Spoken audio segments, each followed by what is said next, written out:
Okay, so we are still studying Ephesians 5, and my notes, I had still been, while I was working and burnt out, we are planning to do verses 16 to 19 this week, and so we left off last week, we finished verse 15, so let's just read verses 16 to 19 first, which says, "Redeeming the time, because the days are evil. Wherefore be not unwise, but understanding what the will of the Lord is. And be not drunk with wine, wherein is excess, but be filled with the Spirit, speaking to yourselves in psalms and hymns and spiritual songs, singing and making melodies in your heart to the Lord." Oh, actually, no, sounds. I know I have 16, 17. It don't matter. It doesn't hurt to read those other verses. Okay.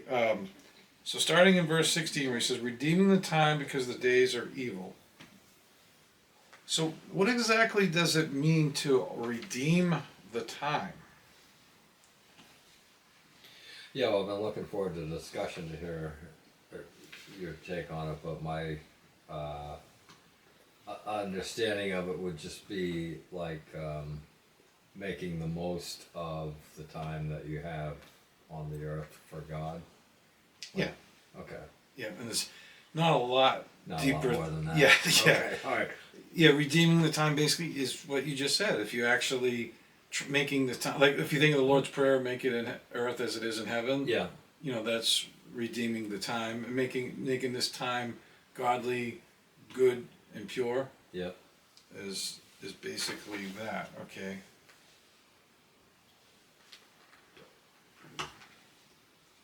Okay, so the word redeeming here means to recover from, to overcome the power of. Why is this commandment so much more relevant for today than it was when Paul wrote it?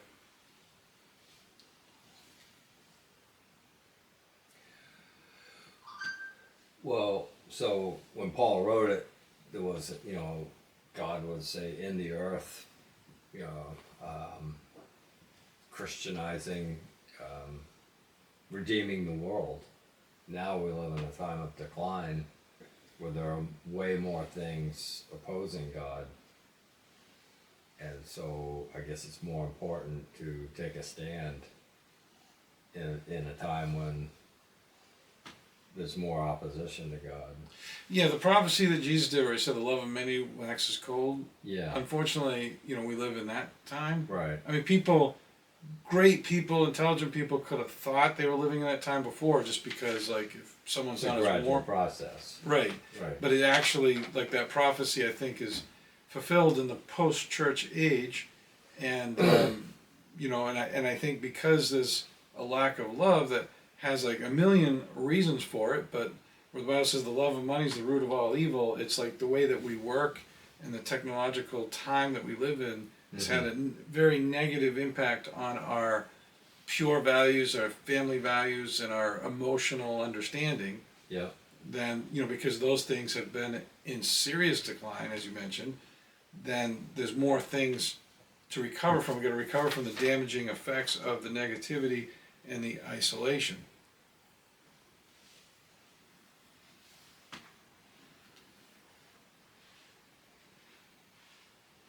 So what do you need to redeem regarding this time?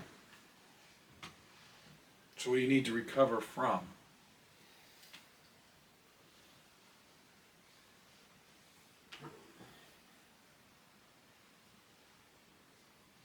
I mean, we talk about the majority, the most common things almost on a weekly basis. Yeah, well, like you just mentioned, the number one thing is the coldness. So what we're trying to recover, is love. So we're trying to recover from everything that diminishes it. The isolation, the coldness, the selfishness, the money, the breakup of the family, separating everybody. These are all the things that we need let alone actually the true meaning of the scripture and what it means to actually be a child of God also needs to be recovered. But everything that institutes love. Yes, well, I think like a lot of the feminist agenda has caused a separation between men and women, Yeah. and it's caused like people to not feel comfortable with chivalry, feel comfortable with expressing feelings to each other because it's viewed as a sign of weakness. Right. It's like we need to recover from that. Yeah. We need to recover from the damaging effects of being workaholics. Right. Because people put their thoughts and their feelings and their talents now into a profession of some sort, rather than before people would think about each other more. Right. We need to recover from the inability to communicate in a meaningful way. You know, we need to recover from the negativity of society. We need to recover from the constant fears. We need to recover from the division where everybody is seeing each other as an enemy that's not like them. Mm-hmm. We need to recover from the discrimination, the social discriminations of every group that is rampant that people don't take seriously because people feel that their group is so right that it's dangerous to be in a different group, Mm-hmm. and that if you're in that group, you're bad. You know. It's even dangerous just to agree with something from the other group.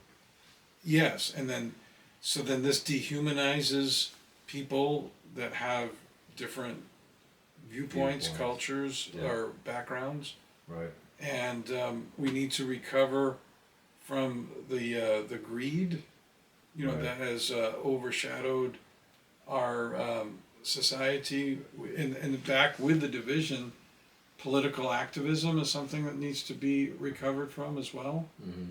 And especially the extremes on both sides, the progressives on the left have poisoned society, as well as the mega Trump people have, had a damaging effect on people's, not just in the political sense, but just in the social sense. Like these two groups of people are isolating everybody from them that aren't part of those groups. Families that are divided, marriages that have been fractured.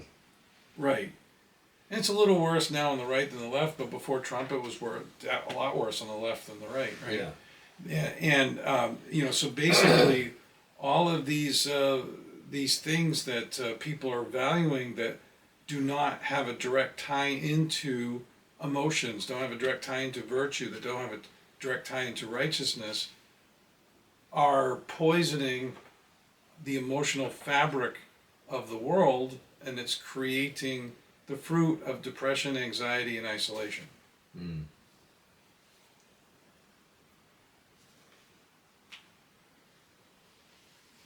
Okay, so now the next couple of questions are based on some of the things that we need to recover from.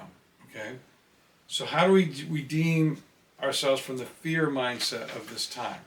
Because if you click on a video, a YouTube video or TikTok or whatever, you're hearing things that you should be afraid of. You need to be afraid that the car market bubble, stock market bubble. You need to be afraid of this political thing. You need to be afraid of, or if you're getting a health thing, you need to be afraid of eating this food. This food will cause cancer. This food will cause cancer. You need to be afraid of these scams. You need to be afraid of these people.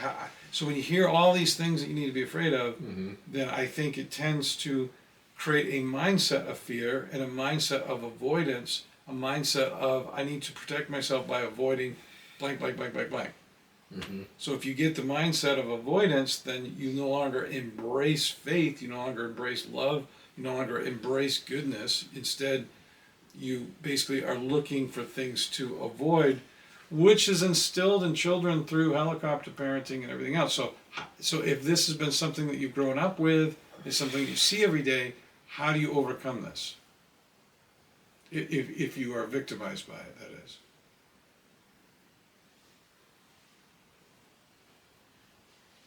Yeah, it's hard to actually change your mindset, but I think the biggest help is training your mind to focus on the positive results that can come from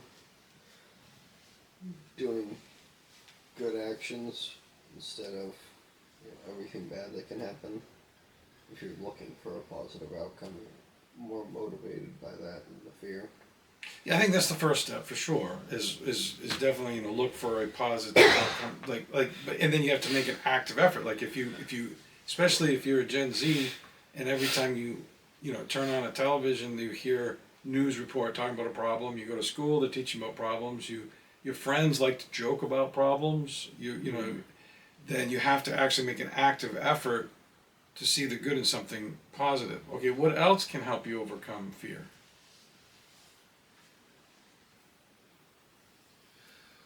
Well, I mean, I think the simple answer is if you can try to develop some trust in God, like if you actually study the Bible and learn, that God is in control of your life and you don't have to fear everything. If you try to line your life up with what the Bible is depicting, then you can trust in God for your sanity and your protection. You're so close that you get a lunch. It may not be free, but you deserve a good lunch for this, because what you were really trying to say is faith, right? Yes. Right. Okay. I mean, because that's really That. Oh, yeah. It's describing what it means to have faith. correct. Right. And so you need to actively think about faith, right? And I think before you can have faith in God.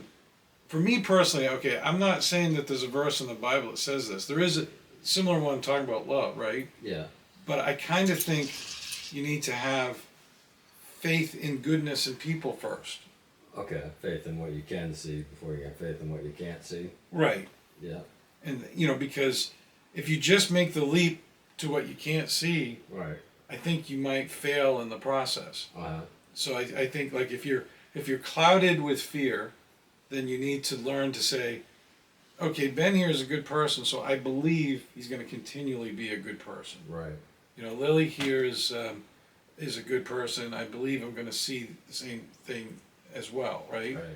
And so if you notice like a pattern of good people, Yeah. because one good thing is the church age is over, but there is a difference between righteousness and goodness. Yeah. So in an evil time, not everybody is evil. Right. It's that the righteous people are still good. Yeah. They're just polluted by the world Right. and not righteous because Right. some of their righteousness gets misconstrued. Mm-hmm. But needless to say, so you can find good people if you look for it. So that if you have faith in good people, have faith in the truth, have learned to have faith in what you see, then you can actually see something beyond what you see, which is faith in God, to see how everything was designed in this world perfectly despite the flaws that are in the world. Yeah. And so having faith helps you to overcome the fear mindset. And then another less important thing is just a philosophical understanding of your meaning in life. Okay? So if you spend all your life trying to avoid problems, you're not living your life. One thing Right. we used to do in society is try to experience life. Yeah. So if you live your life saying, I need to learn to experience things that are joyful, Mm-hmm. this would help you overcome fear. Yeah. Because I think the reason why we have the age discrimination, the political discrimination, the cultural discrimination, which I almost didn't think existed until 10 years ago, or whatever discrimination that we have, or you're not cool discrimination, or your music discrimination, etc., right, is that we're always looking at something that could be a problem. Mm-hmm. So I like you, but you're older than me. I want to hang out I'd like to hang out with you. Oh, gee, but my friends might not like you, so I can't hang out. I don't want to hang out with you because I don't want to lose these people, right? I'd like to, I really love to try that food. Oh, gee, that could give me high cholesterol. That car is great. Oh, did you hear? Dave Ramsey said you shouldn't buy a new car. Gee, I really like your house, but, I don't want you to think that I like you too much, so I'm not going to visit you. Oh, that neighbor's a great person. Oh, they might think I'm weird. if I say hello to them. Mhm. This is the avoidant fear mindset. Yeah. So if you just learn to try to embrace things and you say, okay, I'm going to enjoy talking to this person, so I'm just going to say hi to them, right? Mhm. I think you'd make a good friend. I don't care what my other friends think, because if they're good people, they won't be against another good person. Yeah. If if you and I have a lot in common, doesn't matter if we're two different ages, Right. and so on and so forth.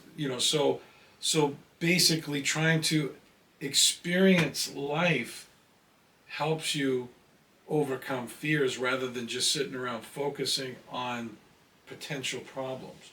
Mm-hmm.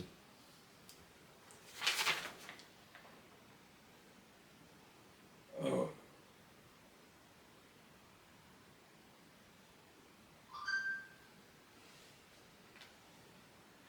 so another thing that I think is been beaten into the society is this mindset that your career is more important than family. So how do you, okay, if you live in a Western country especially, Mm-hmm. how do you overcome that thing of the time that needs redeemed? Because is it true, is your career more important than your kids or your family? Well, no. I mean, you need to work to survive, but you're not going to get any significant meaning out of your life from working your whole life. So it's how just- can you learn to shift that priority? You realize you're wrong. Don't worry. Well, number one is you got to learn not to make career your identity, Yes. right? Right. Okay. Yeah. And number two, you need to not make it your number one focus. Right. Okay, but if you just did that, you're doing avoidance, right? Right. So what do you need to do instead of that? Well, you need to realize that what makes your life meaningful is the people in your life. You need to focus on, developing your relationships with the people, and creating relationships. Well, like one thing I learned yesterday, long after I wrote these questions, and we talked about this yesterday morning, which is that I think part of this apostasy too is I think that we've seen people that learn the truth and then do not act on it. Mm-hmm. But I think part of the problem is that say you develop values that are contrary to happiness and love, Mm-hmm. then you don't actually develop the feelings that come from happiness and love. Mm-hmm. So say, for instance, the problem with feminism. Say a girl says, I want to be an independent woman. Right. Okay? Then you say, I'd like to take you on a trip, say you're her husband or something, right? Right. Well, no, I can pay for my own trip. I don't need you to do that. So then that feeling is killed, right? Right. I'd like to share with you everything I have. You don't need to share with me. I can do my own thing, right? You say, okay, I'd like to have kids. Well, I don't know that we can have kids because it's going to take me so many years to get established in my career, right? Mm-hmm. So you can see that one thing kills a lot of emotion. Mm-hmm. So then this is partly why people are isolated, right? Yeah.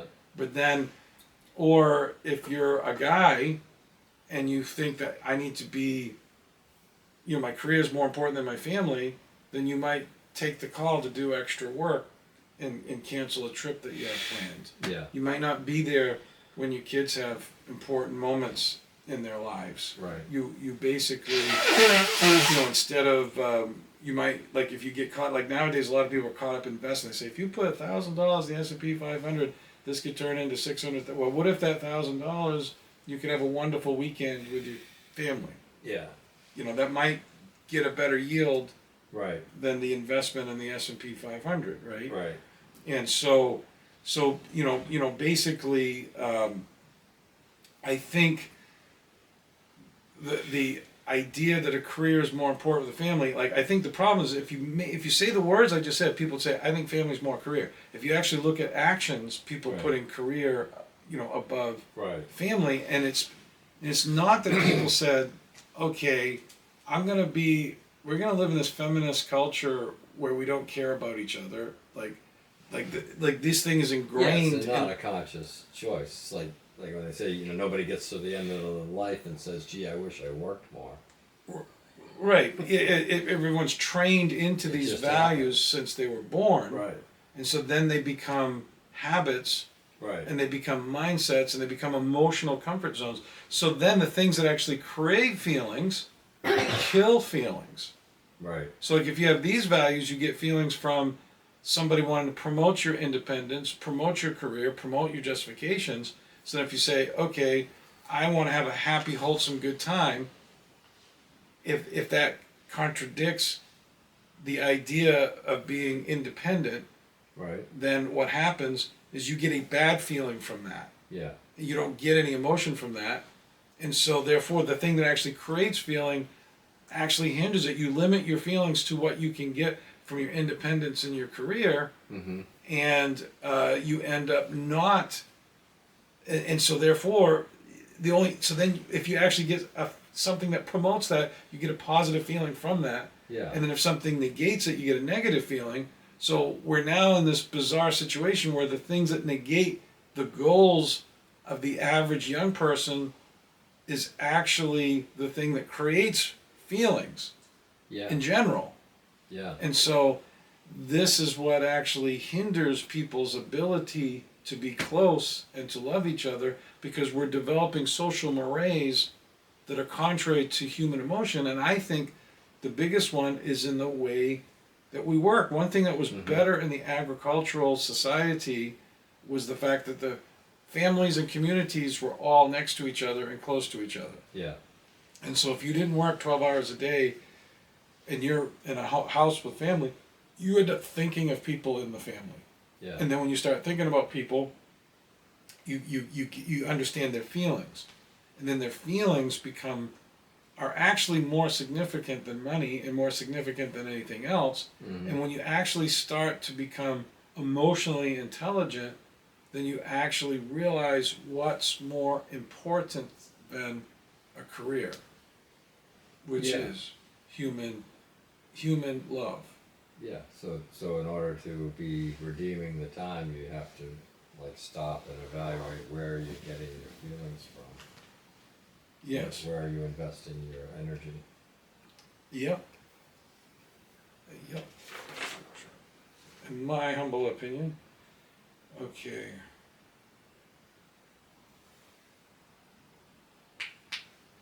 Okay, so the next step in redeeming the time is, how do we overcome the isolation of this time? Well, I think number one is you need to stop categorizing everybody. Like, everybody's a human being, regardless of what image you might attach to them or what image they might have chosen for themselves. Like, if we could just understand that we're all the same, we all have the same feelings, at the same time as all being unique and not in a category the way we're created. Like, if you can stop categorizing people, then it's a lot easier to befriend them. That is definitely an important step. Okay, now there is other steps. Can anyone else here in this vast congregation think of any other steps that would help overcoming the isolation? There's one that's more obvious and more simple than that one too.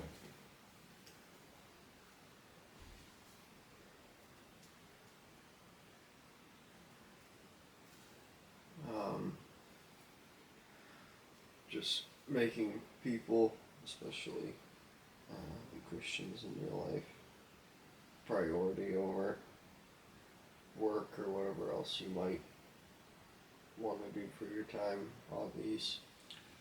That is what I was looking for, and I would have worded it slightly different. So I'll word it the same point with different wording, which is that you need to actually put an effort into having fellowship with people that are in your life. Yeah. So the first step is the easy people, right? Yeah. Is people that are in your family, people that are in your friends, people that you are not spending time with. You need to actually put an effort to spend time with. Yeah. Okay. And after you make that effort, you then need to put an effort into talking to people that you want to talk to that you don't. Mm-hmm. And then also, if you know somebody that is isolated, you might actually try to help them not be isolated. Mm-hmm. It will actually enrich. It's more blessed to give than receive. Right. So if you actually start caring about people rather than see, I think in the fear mindset we see everybody as a potential threat.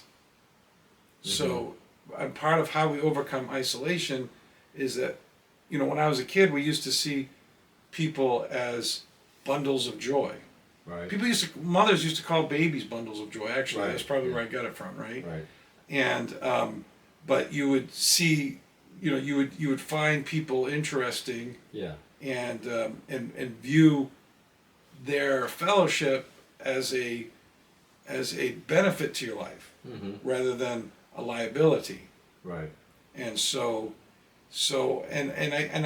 think if you want to take it even further, is try to also maybe get to know people that have different viewpoints than you Right. do, and see the good in people that are different than you. Mm-hmm. This is why I've taught for many years. I don't believe that any person on this earth has 100% understanding of any piece of information that is subjective. Right. God knows, but it's impossible for me to have an opinion. Like you're making a wonderful meal today, right? And then I could tell you how much I like it. I don't believe that my opinion of the food is going to be 100% perfect representation of everything you do. Mm-hmm. Bobby Flay could come Right. and have a totally different understanding than me, that's more educated. Right. And then Gordon Ram, like different food experts are different. They say that also. We learned about the cones in the eyes, but I think there's a similar phenomenon with taste buds too. Yeah. So, like different people have different taste buds that Different might appreciation for things. Right, and I'm just using this vain example that any opinion that you have is Can be outdone by somebody else. right. So somebody that's different might have some interesting point of view Right. that you can learn from. Yeah. And I think that it helps overcome isolation to celebrate and respect the good of people that are different. Yeah. And what we're doing in the fear culture is we're looking at different people as the enemy. Mm-hmm. And I think this is a big mistake. Not only is it a big mistake morally, which we could spend a whole study on, but it's also a big mistake for our very soul, because it isolates us in ways that we haven't experienced before. Mm-hmm.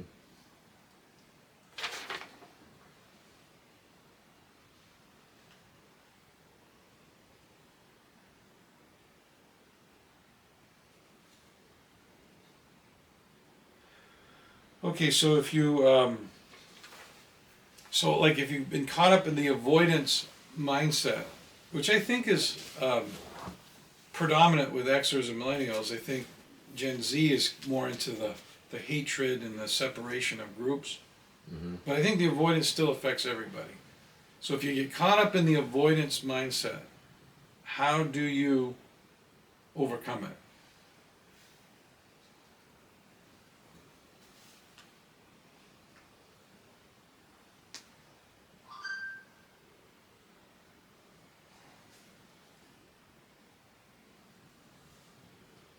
I think you need to first start, like Ben was mentioning, look for positive outcomes, but you need to look for the good in other people. Like you need to actively say, okay,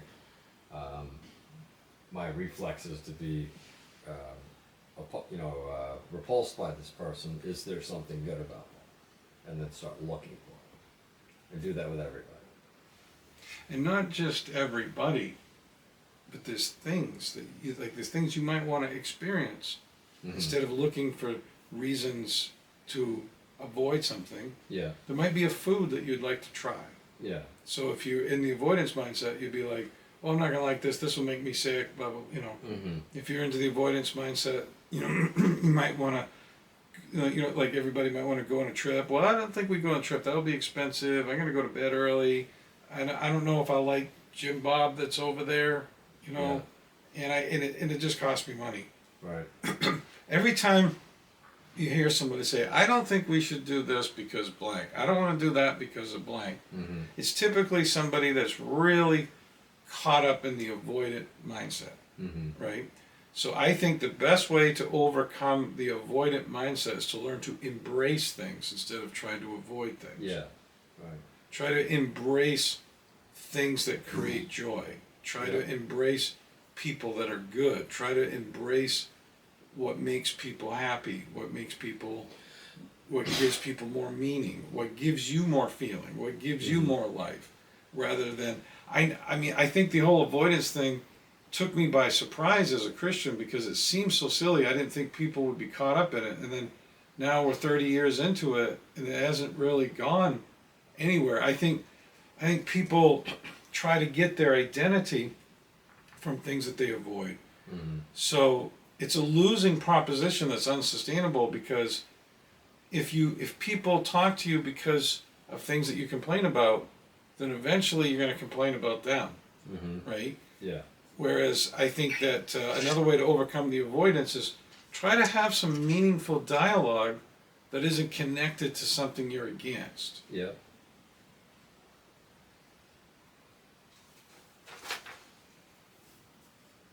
Okay, so how do we overcome the idea of avoiding everything?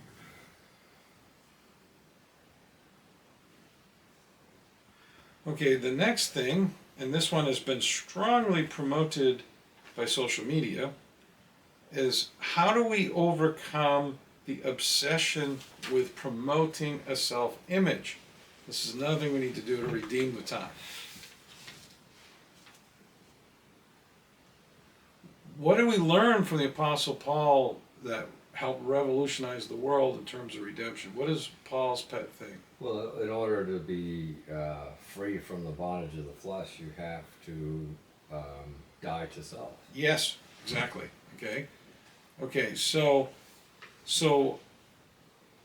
is our society today, are people celebrating self-denial, or are we obsessed with promoting a self-image? Yeah, I mean, from what I observe, I mean, the biggest shocker of this was my trip to France. You know, when you go to a tourist place and you see all these absurd posing and constant promotion of images, it was quite shocking. But yeah, people are saying, this is who I am, look at me. Right, and can you think of anything that does this more than social media? Not really. I mean, any platform you want to pick, this is the whole point of it. Yeah, so it starts with immodest clothing. So like in the mid 90s, people started getting a lot of tattoos, and it really exploded in the early 2000s. People dyeing their hairs all kinds of weird colors, and then wearing like goth clothes, and then, or now people wearing, like if they're in shape, wearing super tight clothes to say, look at how strong I am, or look at how thin I am, or look at, so on and so forth. And then this then leads to like using these images to promote yourself on social media. And then we see this thing like with politicians, like Trump is probably the best example, but I think all politicians do this to a degree. Constantly brag, I did this, I did that for you, I did this. Put your name on everything.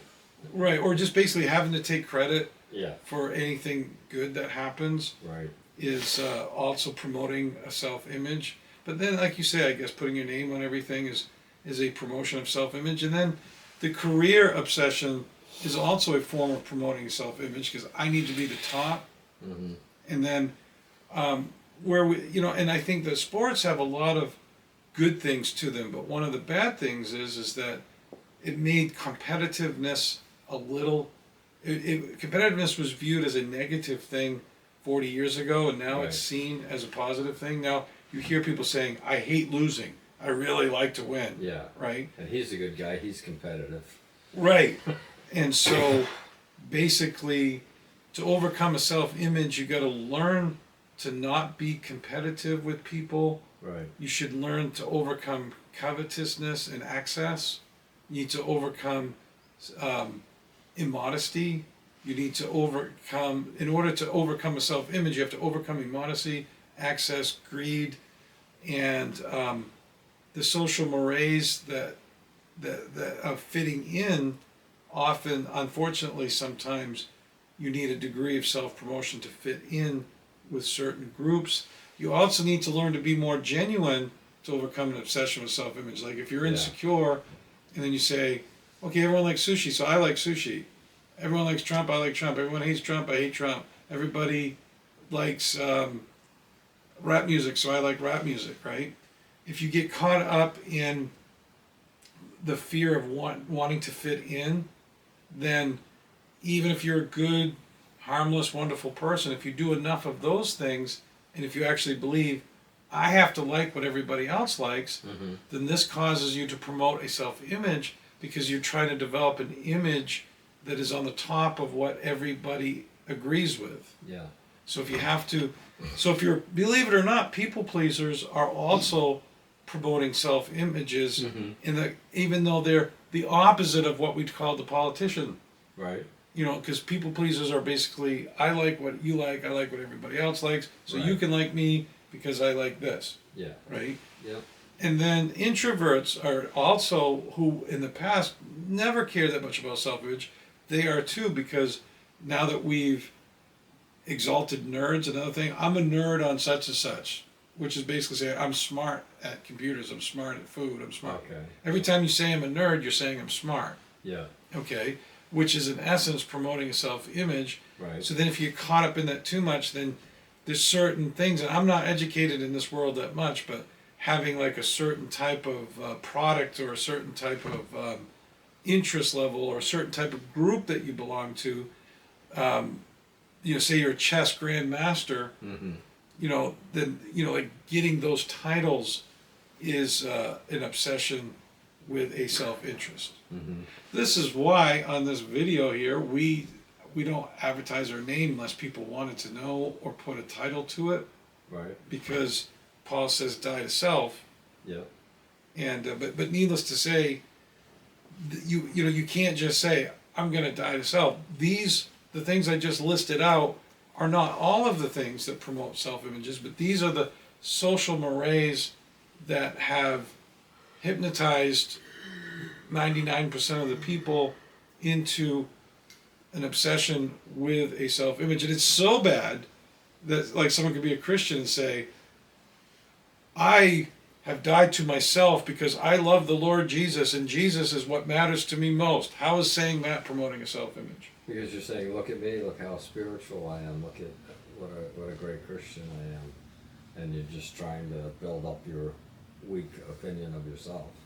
Right, and as I've said in past studies here, I think this might be a better image. Like, some people promote self-images that I really love. Like, when I first learned this, I thought, oh, it's so annoying when someone does that, right? Right. Well, I've seen some people that do such a good job, and I like the image, and I've been guilty of saying, okay, of helping promote them promoting an image. Like, right. Like, so, you know, so sometimes if you actually love someone's image, like I do a German track star, then it's still an image. It's still an image. It's still contrary. So, like, just because you like something doesn't mean that it's right. Right. And I think that it's real easy to justify something that you like. Yeah. You know. Of course.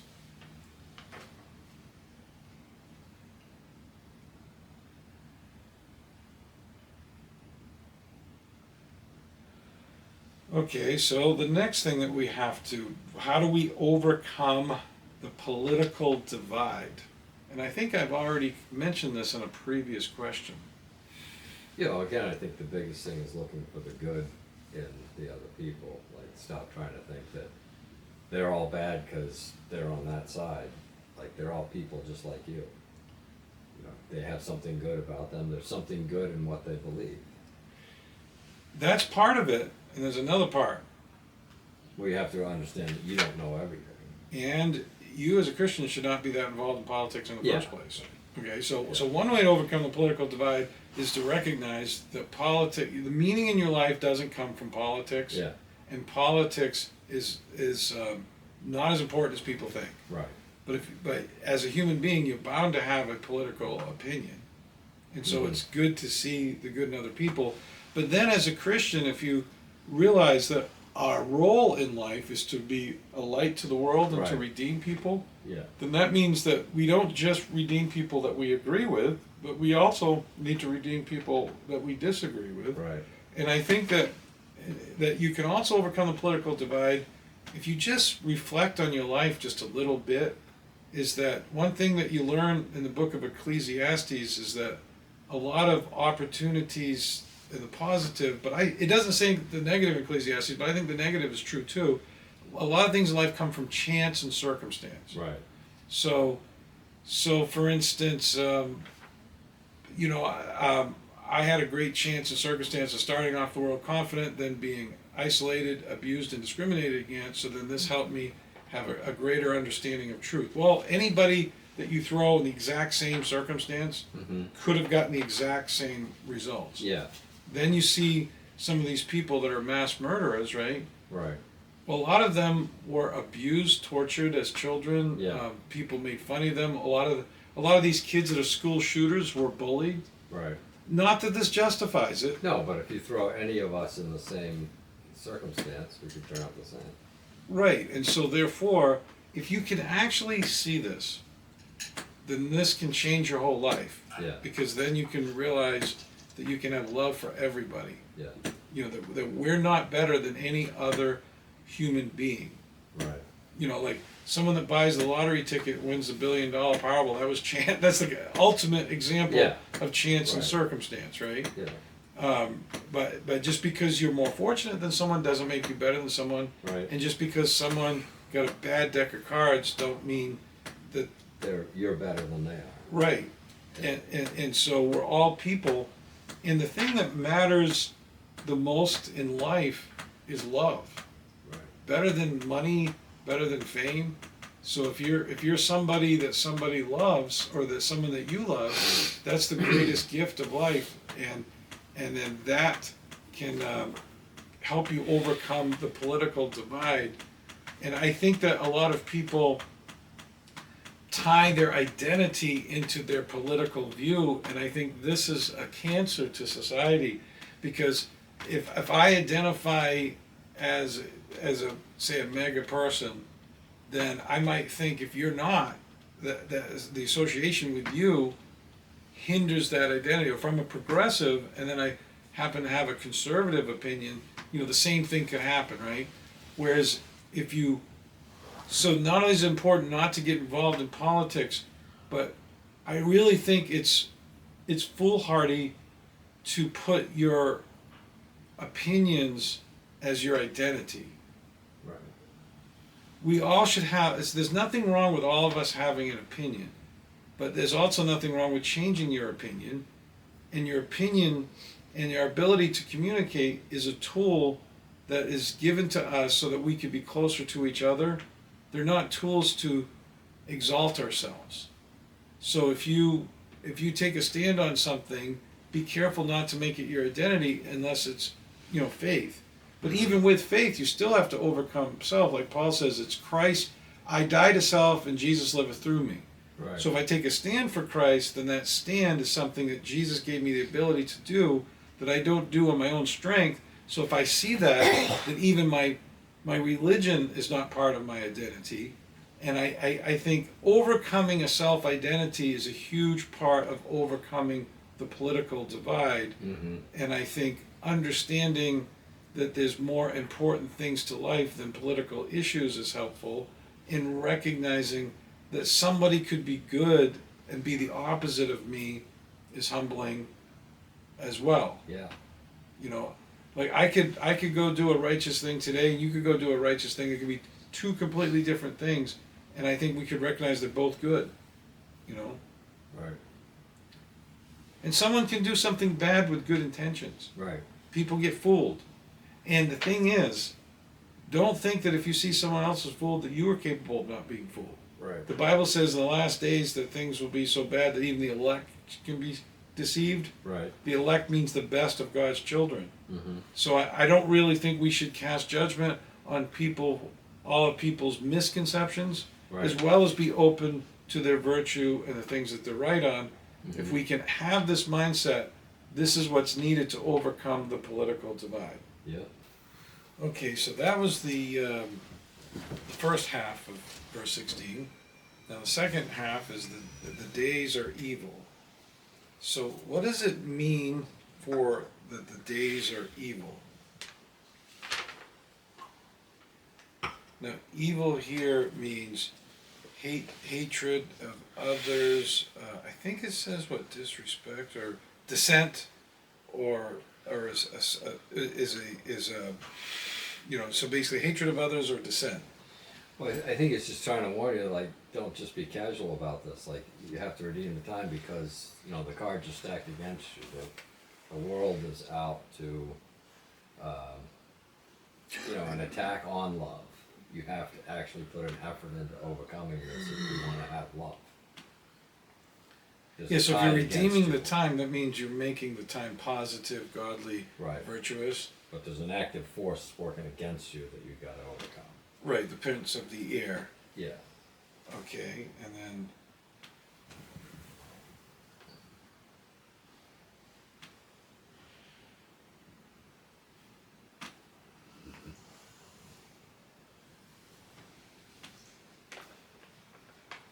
okay, so how are people more full of hatred today than in the past? Well, I think a lot of it is tied into what you were just saying about the self-image. Like, my image is opposing these people. A lot of the self-image, like in the past, people had a self-image, but it's like, I'm the guy in town that helps everybody.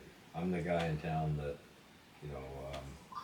takes care of everybody's animal, or I'm the guy in town that, fixes your car. Now it's, I'm the sort of person that hates liberals, or I'm the sort of person that hates conservatives. Like, a lot of the image promotion is based on who we hate, who we're against. Yes. Now you have the phone. Can you look at the verse just to clarify? Because my handwriting here is a little sloppy. Go Yeah. BLB and look up the word evil on this verse. Yeah, it's a little easier here on the Strongs, but it will do the same thing. Okay. Okay, so redeem time for the days are evil. From the derivative of blah blah blah, hurtful, evil, properly in effect or influence, and thus differing from other word, which refers rather to essential character as well as from another word, which indicates degeneracy from original virtue. Figuratively, calamitous, also passively, diseased, but especially morally culpable, derelict, vicious, facinerous, neuter, mischief, malicious, guilt, masculine singular of the devil, or sinners. Okay, yeah, there's one word that was in the BLB that I couldn't find, but it's... Well, the translation is bad, evil, grievous, harm, lewd, malicious, wicked.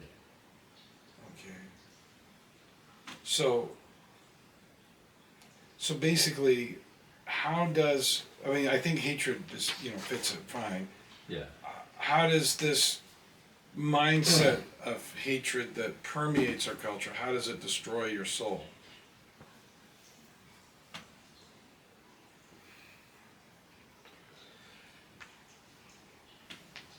Love is what gives you life and meaning. And, I don't know how else to word it, but it's what makes you feel alive. So if you replace that love with hatred, it sucks all the life out of your soul. Yeah, and I think you can feel it in your body too. Like if you're having a hateful thought against somebody, you can feel like the anxiety in your chest. It doesn't feel like it's healthy. Yes, and then, okay, so another part of the evil thing is the how does the constant attack on the traditional family destroy joy?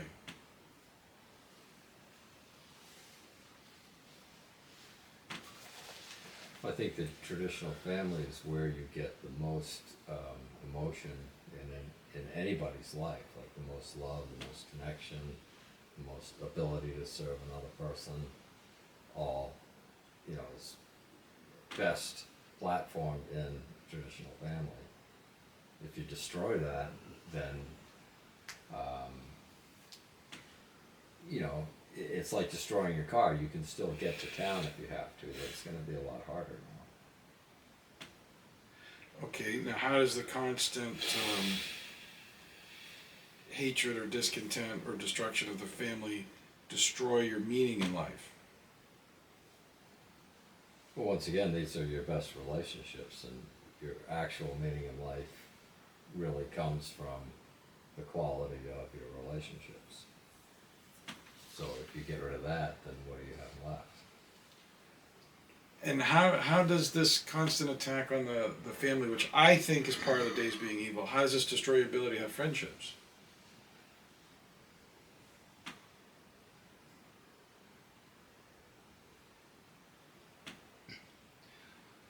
Well, I think if you're a kid growing up in a family, you learn how to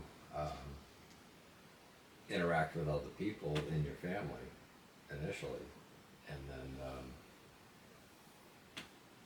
if you don't get that kind of ingrained in your psyche, then you go out into the world, kind of with every man for himself. Yeah, I think like the internet is causing people to stare at their phones rather than talk to each other. Right. And I think like people working so much and people are spending so much time away from home that they're not learning how to cultivate relationships. Yeah. And that's something that's lost in the modern world. Yeah, I think in a family you learn how to cooperate, how to compromise, how to, you have to be aware of the other person's needs. If you don't have that, it's every man for himself. Yeah, so I think that the technology and money has advanced the conveniences of life, but they've made they've destroyed our emotions in ways that have made the days more evil and more things to overcome. Right. And they've created a society of isolation, whereas I think some of the pioneers that invented the conveniences thought that it would have the opposite effect, that Right. we could make things more convenient so we'd have more time for each other. Mm-hmm. But it seems like every wonderful invention has had the opposite effect. Like the irony is now that we are connected to everybody through our phones, we communicate less. Now that we Right. have an entertainment industry, people themselves are not as entertaining. Mm-hmm. Now that we have more, this is a new phenomenon, but now that we have more money, it's almost like we're becoming more impoverished. Yeah, everything's so expensive. It was better when you had less money. Yeah, and it's like, everything that we do to make life more convenient, seems to make things worse. But the reason it's making things worse is because we need to redeem the time. We need to bring back faith. We need to actually trust in God. We need to learn to overcome the world, die to self, be humble. Mm-hmm. And one more verse for the day, which is verse 17. Wherefore, be not unwise, but understanding what the will of the Lord is.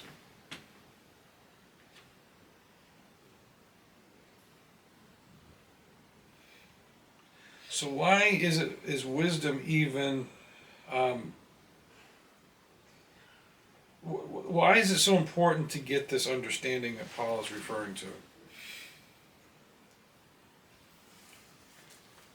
And it's even more important now than it was at any other time. Well, I think if you're a good person, and then like somebody presents a cause to you that sounds good, you could, in your own limited human understanding, think this is a great thing. Meanwhile, it's having a destructive effect. Whereas if you subject everything to God's commandments, then you have a guideline for what actually is right and wrong, what actually is helpful and what isn't. If you're a good person trying to help people, you could be doing more harm than good if you don't understand what God's will is. And why do you need the wisdom in order to have discernment? Because This is interesting because there is a distinction between wisdom and intelligence. Because you need to know how to apply things. Like you need to know like the base of love, and then apply things through that. If you don't do that, I mean, you could end up doing harm in the name of God, thinking you're doing God's will. If you don't, the priorities down. If you don't have the wisdom how to apply different things, you could say, okay, we need to kill these people. Well, if you look at, like, in the past, they weren't necessarily godly men, but the philosophers like Socrates and Plato and stuff, Mm-hmm. they seem to have a high degree of wisdom. Yeah. Then if you look at the intelligence that's been celebrated in modern times, like Einstein or Bill Gates or other such people, they tend to have a high degree of intelligence. Right. And one thing I've learned is that the ability to discern, the ability to know the truth, Mm-hmm. comes from wisdom. Yeah. And I've seen a lot of intelligent people that have just as many biases as people that are not intelligent. Yeah. And it seems like if you're intelligent with a bias, then you use that bias just to validate your bias. Use your intelligence to validate the bias. Whereas if you have wisdom, you can overcome your biases. Right. And you can learn when you're wrong. Right. Now, just because you have a boatload of wisdom does not mean that you're as intelligent as Albert Einstein. Right. And if you have the intelligence of Albert Einstein, it does not mean that you have wisdom. Right. They're brothers and sisters, but they're not the same people. Yeah. And why do you need to have wisdom in order to have peace? In order to have true peace?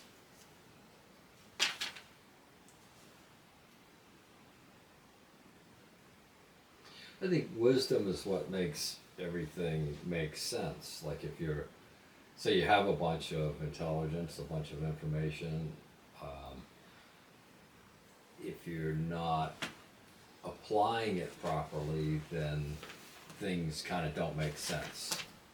Like we're doing this because 1 + 1 = 2, whereas is there a purpose behind this?